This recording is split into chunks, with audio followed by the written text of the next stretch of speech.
%80 जीता डॉनबास, 100% बारूदी हमलों से कब्जा।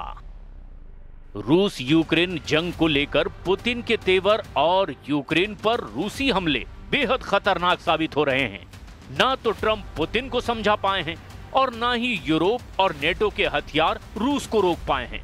आप राष्ट्रपति पुतिन के मजबूत इरादों का इसी से अंदाजा लगा सकते हैं कि पिछले 10 दिन में दूसरी बार पुतिन ने डंके की चोट पर कह दिया कि अगर जेलेंस्की के यूक्रेन ने रूस को पूर्वी यूक्रेन का बड़ा हिस्सा, जिसमें डॉनबास का इलाका आता है, अगर नहीं दिया तो रूस भीषण बारूदी हमले के दम पर पूरे डॉनबास पर ही कब्जा कर लेगा। तो वहीं दूसरी तरफ मॉस्को में पुतिन ने ट्रंप के दामाद और ट्रंप के विशेष दूत स्टीव विटकॉफ से मीटिंग के दौरान ही कह दिया था, जो शर्त और बातें 15 अगस्त 2025 को ट्रंप के साथ अलास्का मीटिंग में हुई थी, रूस उन शर्तों और बातों से रत्ती भर भी पीछे नहीं हटेगा। अब सबसे पेचीदी और खतरनाक स्थिति इस वक्त नेटो देश ब्रिटेन, फ्रांस और जर्मनी की होती जा रही है, जो कहीं ना कहीं रूस से सीधी जंग में उलझते जा रहे हैं। दावा तो यहां तक किया जा रहा है कि ट्रंप ने पुतिन को एक तरह से ग्रीन सिग्नल दे दिया है ताकि वो पूर्वी यूक्रेन में तेजी से अपना मिशन पूरा कर ले। ऐसे हालात में रूस ने पूर्वी, दक्षिण पूर्वी और उत्तर और मध्य यूक्रेन के कम से कम 32 इलाकों पर भीषण हमले पिछले 3 हफ्तों में ही कर दिए। फिलहाल पुतिन ने भारतीय मीडिया को मॉस्को में दिए गए बयान में एक बार फिर से नेटो, यूरोप और यूक्रेन को खुला चैलेंज दिया है कि रूसी सेना को या तो बिना युद्ध के पूरा डॉनबास का इलाका सौंप दो, वरना रूस बारूदी हमलों से 100% डॉनबास पर पूरी तरह से कब्जा कर लेगा। 100% डॉनबास जीतेंगे पुतिन, बात से मानो वरना बारूदी हमला।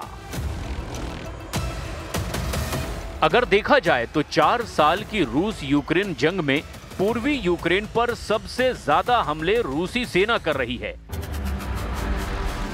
खास तौर से डॉनबास प्रांत पर, जो पूर्वी यूक्रेन का एक बहुत बड़ा इलाका है। डोनेस्क और लुहांस्क दोनों इलाकों को मिलाकर जो इलाका बनता है वही डॉनबास कहलाता है। और इसी डॉनबास पर पुतिन की नजरें गड़ चुकी है, जो लगातार डोनेस्क और लुहांस्क में हमले कर रहे हैं। रूसी सेना के कमांडरों को सख्त आदेश है कि वो सबसे पहले डॉनबास के पूरे इलाके पर कब्जा करें ताकि यूक्रेन, नेटो और यूरोप पर युद्ध विराम का जबरदस्त दबाव बनाया जा सके। और यही वजह है कि रूस ने 21 अक्टूबर 2025 के बाद से यूक्रेन के कम से कम 20 से 25 शहरों पर बड़े मिसाइल और ड्रोन से हमले किए। पूर्वी यूक्रेन का Pokrovsk, Kupiansk, Luhansk, Donetsk, Kherson, Kharkiv, Sumy, Chernihiv और जापोरेजिया पर इस वक्त रूस के भीषण हमले चल रहे हैं। लेकिन इन सभी जगहों में से पूर्वी यूक्रेन का डॉनबास, जो कि डोनेस्क और लुहांस्क को मिलाकर बना है, उस पर तो पुतिन कब्जा करना चाहते हैं। और यही वजह है कि यहां पर रूस महीनों से तूफानी हमले करने में जुटा है। जरा इन आंकड़ों पर भी नजर डालिए। दिसंबर 2025 तक रूस ने डॉनबास के डोनेस्क पर फोकस किया है, जहां 1,70,000 से 2,20,000 से ज्यादा रूसी सैनिक जंग कर रहे हैं। रूस के मुख्य हमले दक्षिण पूर्वी मोर्चे पर हो रहे हैं, जहां रूस धीरे धीरे आगे बढ़ता जा रहा है। वहां पर रूसी सेना यूक्रेनी सेना पर हर दिन औसतन 40 से ज्यादा हमले कर रही है, जिनमें ड्रोन, ग्लाइड बम और तोपखाने भी शामिल हैं। अब तक के रूसी मिसाइल और ड्रोन हमलों की कुल संख्या यूक्रेन पर 37,000 से भी ज्यादा बताई जा रही है, जिनमें से बड़ा हिस्सा पूर्वी यूक्रेन के डॉनबास पर केंद्रित है। CSIS के अनुसार 2022 से नवंबर 2024 तक रूस ने 5,000 से ज्यादा मिसाइलें और 20,000 से ज्यादा ड्रोन यूक्रेन पर दागे थे। लेकिन साल 2025 में अब तक रूस ने 2024 के मुकाबले 2 गुने मिसाइल और ड्रोन हमले यूक्रेन पर कर दिए हैं। ISW के मुताबिक 2025 में रूसी सेना ने यूक्रेन के डॉनबास पर रोजाना 170 ज्यादा हमले किए हैं, जिनमें से 40% से ज्यादा हमले तो रूस के तोपखानों और ड्रोन से किए गए हैं। जनवरी 2024 से दिसंबर 2025 तक रूस ने 5,828 से ज्यादा ड्रोन, 27 से ज्यादा बैलिस्टिक मिसाइलें और 115 से ज्यादा क्रूज मिसाइलें दागी है। रूस के कुल हमलों में से डॉनबास पर ही 60 से 70% हमले किए गए हैं, यानी अकेले डॉनबास पर ही रूसी सेना 4,000 से ज्यादा घातक हमले कर चुकी है। Важчих моментів нашої історії. Зараз тиск на Україну один з найважчих. Зараз Україна може опинитися перед дуже складним вибором. Або втрата гідності, або ризик втрати ключового партнера. Або складні 28 пунктів, або вкрай важка зима. Найважча та подальший ризик. Well, he'll have to like it, and if he doesn't like it, then they should just keep fighting, I guess. Putin जीतेंगे डॉनबास, अफ्रीकी सेना का हमला शुरू। जो तस्वीरें अब सामने आई है वो बहुत हैरान करने वाली हैं और आंकड़े तो और भी ज्यादा हैरान करने वाले हैं। जरा देखिए पुतिन डॉनबास और पूरे पूर्वी यूक्रेन पर किस तरह से हमले कर रहे हैं। पुतिन ने हाल ही में डॉनबास को रूस का अविभाज्य हिस्सा बताया है और कहा कि रूस इसे 2025 के आखिर तक पूरी तरह से अपने कब्जे में ले लेगा।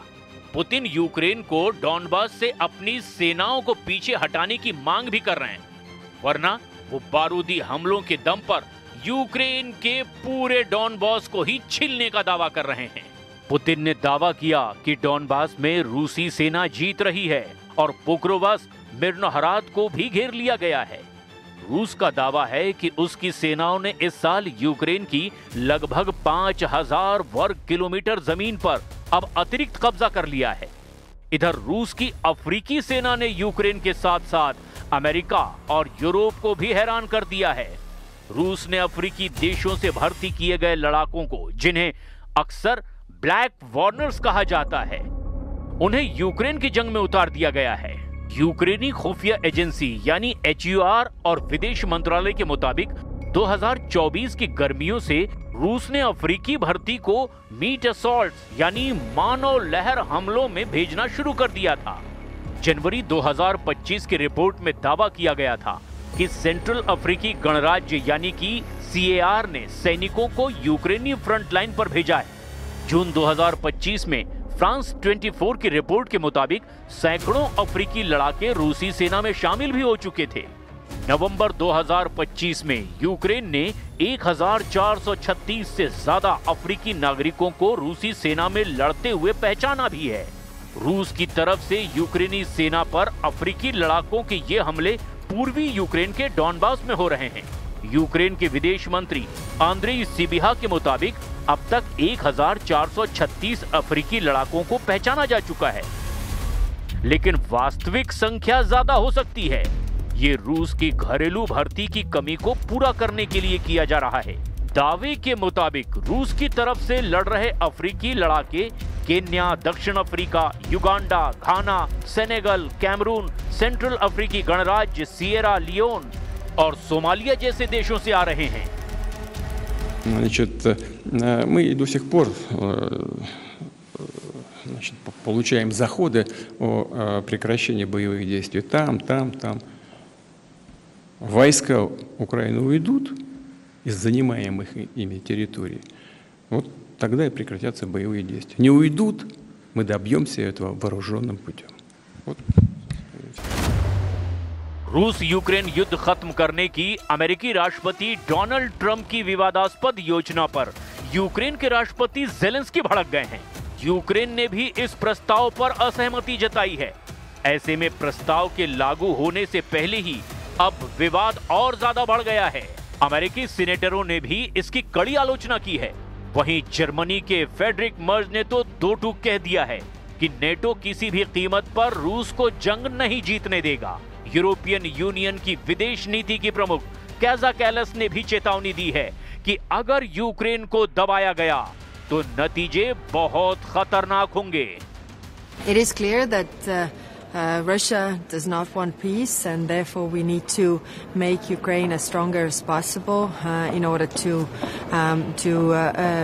them to be ready to stand up for themselves in this very, very difficult time. It could be a pivotal week for diplomacy.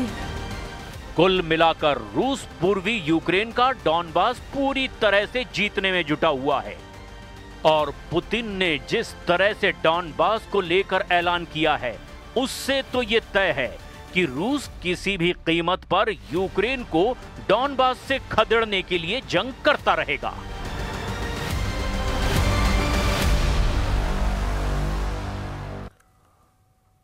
और यहां पर